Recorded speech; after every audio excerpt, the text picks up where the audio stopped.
एक सेठ अपने नगर का सबसे धनी और धार्मिक प्रवृत्ति वाला व्यक्ति था।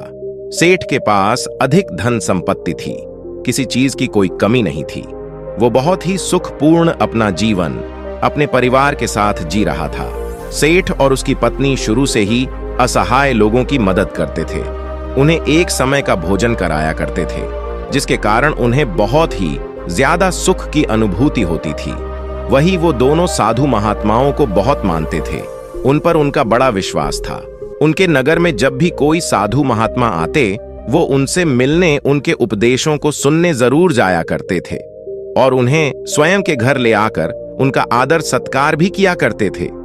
यदि सेठ के घर के पास से कोई भिक्षु जाता तो वो उसे भी अपने घर आने का आग्रह करते। इसी तरह बार बार एक सन्यासी उनके घर पर भिक्षाटन करने आ जाता है और अपनी भिक्षा पात्र आगे करके भिक्षा मांगता है। सेठ सन्यासी को देख उसे अपने घर आने के लिए आग्रह करते हैं। सन्यासी भीतर जाता है। सेठ और उसकी पत्नी उनकी आओ भगत में लग जाते हैं। वो दोनों तुरंत उसके बैठने के लिए एक तख्त पर चादर बिछा देते हैं और सन्यासी के हाथ पैर धुलवाकर उसे कुछ विश्राम हेतु कहते हैं और स्वयं उसके भोजन की तैयारी में लग जाते हैं। तभी सेठ की पत्नी कुछ सामान लेने के लिए कहती है। सेठ बाहर चला जाता है। यहाँ उसकी पत्नी भोजन बनाने में लग जाती है। कुछ देर बाद जब सेठ की पत्नी आकर सन्यासी को भोजन परोसने लगती है, सन्यासी भोजन ग्रहण करने लगता है। सन्यासी सेठ के घर के शांत वातावरण और उसके घर का स्नेह देखकर उसकी पत्नी से बड़ी ही विनम्रता से पूछता है कि माता, आपके परिवार में कौन कौन है? ये सुन सेठ की पत्नी कहती है, मैं, मेरे पति और मेरे 3 बेटे। ये सुन सन्यासी आगे कहता है कि तुम्हारे पति क्या करते हैं, कितना कमा लेते हैं? ये सुन सेठ की पत्नी कहती है कि हमारे पास धन की कोई कमी नहीं, हमारे पास तो अपार धन संपत्ति है। ये सुन सन्यासी आगे कोई प्रश्न नहीं करता। तभी सेठ घर वापस आ जाता है। वो फिर पत्नी के साथ सन्यासी को भोजन परोसने लगता है। वो सन्यासी के लिए बाहर से कई तरह की मिठाई भी लेकर आता है। भोजन ग्रहण करने के बाद सन्यासी जाने के लिए तैयार हो जाता है। वो सेठ और उसकी पत्नी की स्वयं के इस आदर सत्कार के लिए आभार प्रकट करता है और जाने के लिए वो निकलते हैं। सेठ सन्यासी से कहता है कि वो उसे कुछ दूरी तक छोड़ देगा। दोनों मार्ग के लिए निकल जाते हैं। मार्ग में सेठ सन्यासी से बात करते हुए जा रहा था। तभी सन्यासी सेठ से कहता है कि आपका जो 3 पुत्र है, तीनों ही आपकी देखभाल अच्छे से करते होंगे।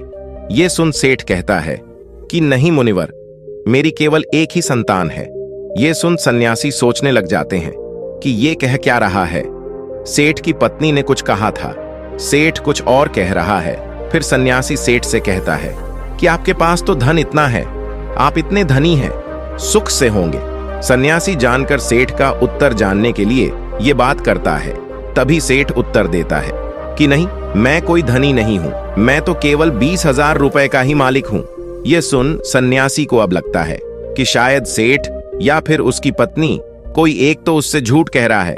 फिर सन्यासी सेठ से पूछता है कि आपकी आयु क्या है? सेठ कहता है कि मैं 50 वर्ष का हूं। यह सुन सन्यासी को लगता है ये तो सेठ एक वृद्ध है, इसकी आयु तो 70 से कम नहीं लगता है। लेकिन ये हर बार गलत उत्तर क्यों दे रहे हैं, झूठ क्यों बोल रहे हैं? यही सोच सन्यासी अब सेठ से कहता है कि आप इतने धार्मिक होकर भी झूठ बोलते हैं, असत्य का सहारा लेते हैं।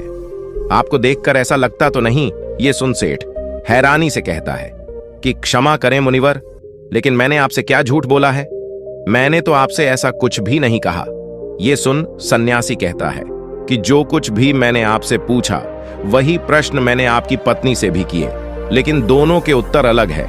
ये सुन सेठ कहता है कि कैसा प्रश्न मुनिवर? तब सन्यासी कहता है, मैंने आपकी पत्नी से पूछा था कि उनके घर में कौन कौन है, तो उन्होंने कहा कि आप दोनों के अलावा आपके 3 पुत्र हैं, लेकिन आप कहते हैं कि आपकी केवल एक ही संतान है।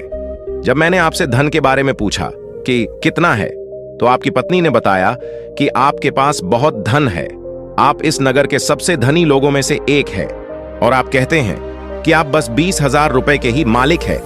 अभी मैं जब आपकी आयु पूछी तो आप 50 वर्ष बता रहे हैं, जबकि देखने में आप 70 से अधिक के लगते हैं। यानी आपने झूठ कहा। ये सुन सेठ बड़े ही विनम्र स्वर में कहता है कि क्षमा करें मुनिवर, लेकिन झूठ बोलना पाप है। तो भला मैं आपसे झूठ क्यों बोलूंगा, और वो भी आप जैसे महात्मा से, जिन्हें मैं इतना मानता हूं। ना तो मैंने कोई आपसे झूठ कहा, ना मेरी पत्नी ने। हमने तो बस सत्य बताया है। ये सुन सन्यासी कहता है कि लेकिन आप दोनों के सत्य अलग अलग क्यों हैं? ये सुन सेठ कहता है कि ये सत्य है कि मेरे 3 पुत्र हैं, लेकिन जो मेरी आज्ञा का पालन करता है वो केवल मेरा एक ही पुत्र है। बाकी दोनों को अपने माता पिता से कोई मतलब नहीं है। जो कुसंग में रहता है वो मेरा अपना कैसे, इसलिए मेरे लिए मेरी एक ही संतान है। आपकी दूसरे प्रश्न के अनुसार रही धन की बात, तो मुनिवर, मेरे लिए मेरा वही धन अपना है जो मैं स्वयं के जीवन में उपयोग करता हूं, और वो इतना ही है जितना मैंने बताया। बाकी सब जो है वो मेरा नहीं है। उसमें से कुछ मैं असहाय लोगों की, जरूरतमंदों की मैं मदद कर देता हूं, तो कुछ मेरी इस देह को त्यागने के बाद मेरे सभी सगी संबंधी ले जाएंगे। तो उस पर मेरा कैसा अधिकार? अब बात करें अंतिम प्रश्न की, तो मैं अपने 50 वर्षों की आयु तक महात्माओं की शरण में जाकर शिक्षा लेना, जीवन के सही मूल्य को समझना सीखा है, उनकी सेवा की है, और उस पर ही मैं इस संघ से जुड़ गया हूं। यही कारण है कि मैंने आपको अपनी आयु ये बताई है। अब आप ही बताएं, क्या इसमें मैंने कुछ झूठ कहा? ये सुन सन्यासी को अब सेठ की पूरी बात समझ आ जाती है, और वो कहते हैं कि क्षमा करें, मुझे पहले आपके विषय में जान लेना चाहिए था, स्वयं के भीतर आपकी झूठी छवि बनाने से पहले। और तब सन्यासी सेठ की बात का मान रखते हुए आगे बढ़ जाता है, और सेठ पुनः अपने घर लौट जाता है। अतः किसी के प्रति अपना नजरिया बनाने से पहले, प्रतिक्रिया देने से पहले सामने वाले की बातों को भी पूरा सुन लेना चाहिए। एक बार व्यक्ति किसी महात्मा के आश्रम में बैठ उनके उपदेशों को सुन रहा था। तभी वो महात्मा से कहता है कि मुनिवर, आप सभी संत महात्मा हमें चिंता से जुड़े कई उपदेश देते हैं। क्या आप हमें कोई ऐसा हथियार नहीं बता सकते जिसके द्वारा हम चिंता को स्वयं के जीवन से निकाल कर फेंक ही दें? चिंता में ऐसा क्या है जो व्यक्ति को बर्बाद कर देती है? क्योंकि एक तनावरस व्यक्ति इतना परेशान हो जाता है कि सब कुछ वो गवा देता है। ऐसा आखिर क्यों होता है? उस व्यक्ति की बात सुन महात्मा कहते हैं कि चिंता एक ऐसी मानसिक समस्या है जो यदि व्यक्ति को पकड़ ले तो उसे डुबो देती है। उसे केवल स्वयं से मुक्त कर ही आप सुखी रह सकते हैं, और ये तब होता है जब आप स्वयं को मजबूत कर लें। आपको केवल बस ये समझना है कि स्थिति चाहे कैसी भी हो, हमें उस समय तनाव में नहीं आना है, घबराना नहीं है, बल्कि स्वयं को भीतर से मजबूत रखना है। यदि आपने अपने भीतर हौसला रखा है तो कोई चिंता आपका कुछ नहीं बिगाड़ सकती। यह सुन व्यक्ति कहता है कि किंतु ऐसा होता है क्यों? क्यों एक छोटी सी चिंता भी हमारे मुख की हंसी को छीन लेती है? यह सुन महात्मा कहते हैं कि आपको एक छोटी सी कहानी सुनाता हूं, ध्यान से एकाग्र होकर सुनना। एक बार पिता ने अपने पुत्र को काफी परेशान और निराश देखा। वो प्रतिदिन उसे यूं देखते, वो उसे देख समझ गए थे कि कोई बात अवश्य है जो उसके पुत्र को भीतर से परेशान किए हुए हैं। पिता ने कई बार पुत्र से यह पूछना चाहा कि वो किस चिंता में है, लेकिन पुत्र हर बार ये दिखाता कि कुछ नहीं हुआ और वो वहां से चला जाता। पुत्र के इस व्यवहार से पिता को यह विश्वास हो गया था कि अवश्य कोई बात है, चिंता है जो उसे भीतर से खाई जा रही है, लेकिन वो बता नहीं रहा है। तब पिता ने एक दिन पुत्र को अपने पास बुलाया और उसे समझाते हुए कहा कि जीवन में हम कितनी भी सफलता क्यों ना पा ले, लेकिन यदि हमारे भीतर चिंता या तनाव ने घर कर लिया तो ये हमारे उन्नति के बीच एक वादा बनकर आ जाती है। चिंता व्यक्ति को आगे बढ़ने नहीं देती, उसके भीतर कई सारी नकारात्मकता को भर देती है। चिंता बहुत ही भयानक होती है, ये सुखी समृद्ध घर को भी तबाह कर देती है। ये सब सून पुत्र कहता है कि आप कहना क्या चाहते हैं? पिताजी, मैं समझ नहीं पा रहा हूं।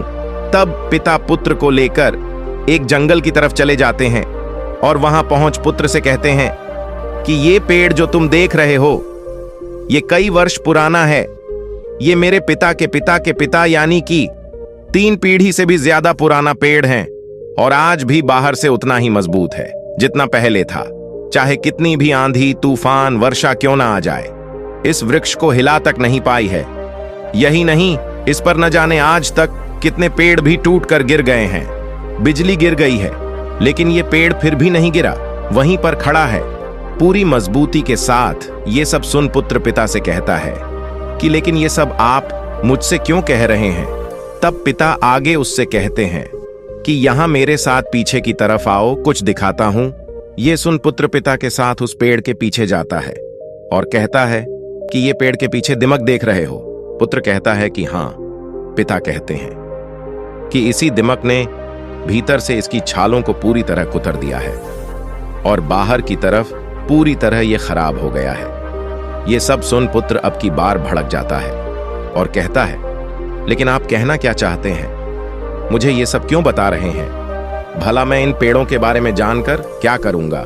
पुत्र को यूं क्रोध में देख पिता कहते हैं कि शांत हो जाओ, तुम्हें सही तरह से बात समझाने के लिए मैं ये सब कह रहा हूं। ये सुन पुत्र कहता है कि लेकिन आप समझाना क्या चाहते हैं और क्यों?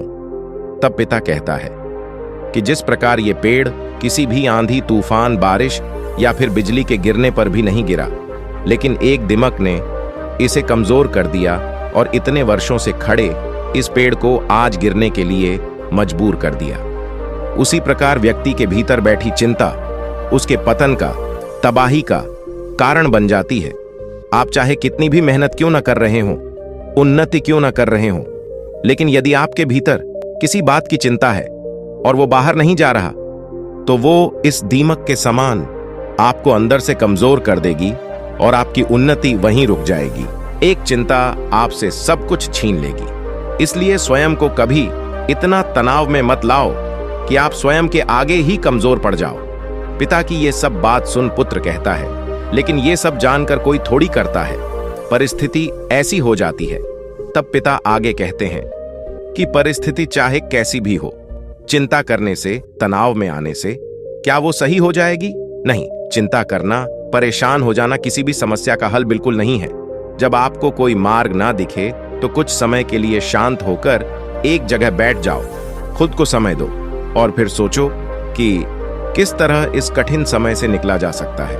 कोई भी समस्या इतनी भी बड़ी नहीं होती कि उसका हल ना हो। हर समस्या अपने साथ हल लेकर आती है। तुम्हारी समस्या का भी होगा, बस जरूरत है तो कठिन समय में स्वयं को साहसी बनाने की। पिता की इस बात को सुन पुत्र को उनकी हर बात का सही अर्थ समझ आ जाता है कि वो उसे कहना क्या चाह रहे हैं। इस कहानी को पूरा करके महात्मा कहते हैं, क्या अब तुम समझे कि एक छोटी सी चिंता भी आपके जीवन को कितना प्रभावित करती है? ये सुन व्यक्ति कहता है कि जी मुनिवर। महात्मा आगे कहते हैं कि चिंता, दुख, तनाव सब हमें कमजोर करते हैं। हमें इन्हें स्वयं के जीवन से पूरी तरह त्याग देना चाहिए और जो ऐसा कर लेते हैं वो स्वयं जीवन में सदैव खुश रहते हैं। जीवन में परिस्थिति चाहे कोई भी हो, समय कभी एक सा नहीं होता, हमेशा बदलता है। बस अपने सुख के पल को स्मरण करके उसे दुख में साहस का हथियार बना लो। ये चिंता कुछ नहीं बिगाड़ पाएगा, लेकिन यदि इस चिंता में आप घिर गए तो कभी भी उन्नति नहीं कर पाओगे। इसलिए कभी व्यक्ति को व्यर्थ की चिंता में नहीं आना चाहिए। जो वर्तमान में हो रहा है उस पर ध्यान दें, अपना काम करें, बाकी सब छोड़ दें और धैर्य रखें। ये समय भी कब निकल जाएगा आपको पता ही नहीं चलेगा। महात्मा की बात सुन व्यक्ति को उसके प्रश्न का सही उत्तर मिल जाता है और वो गुरु को प्रणाम कर वहां से चला जाता है।